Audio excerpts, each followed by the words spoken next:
is that the private sector has said, let's go forward.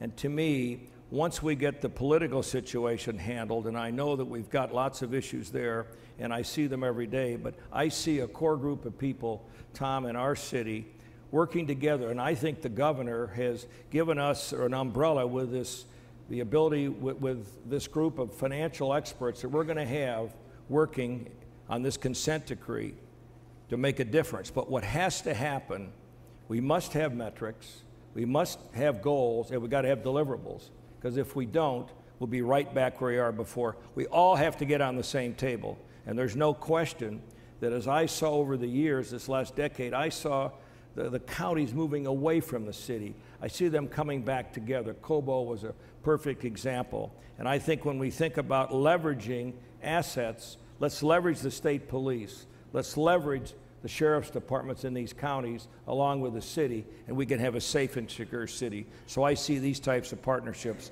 being so important to us as we go forward.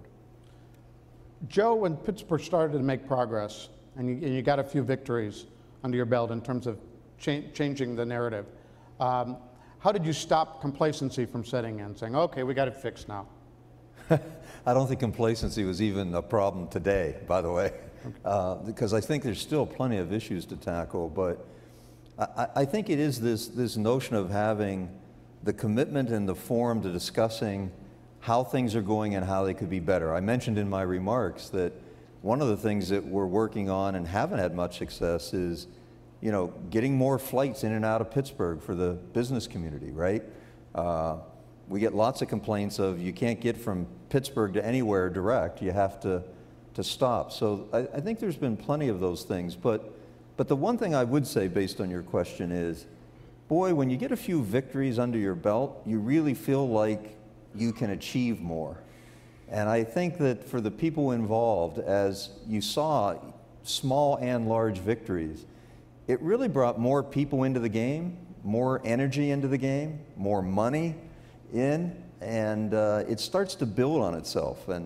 And so I do think that those early successes that we had really had a lot to do with the future successes and keeping the momentum going. And as I said, because there's always somebody getting elected every year, there's enough problems that somebody brings up during the election campaign, right? So, let me cut now to some of the questions from the audience.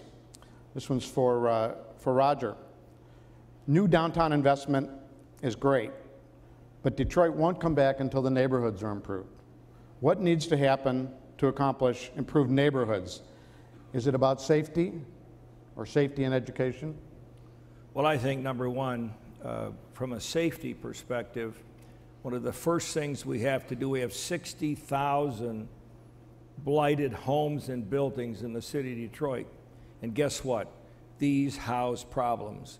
The first thing we have to do is get money from the state and the federal government to tear these down. And I'll tell you a story. When Cockrell was the interim mayor, we were trying to take neighborhoods around schools and parks and tear down these buildings. The city didn't have the $10 fees in order to turn off the electric and gas. These are the things that we have to deal with. So from my perspective, as we build Woodward, and we have these 13 stops on M1 rail, that's going to create momentum.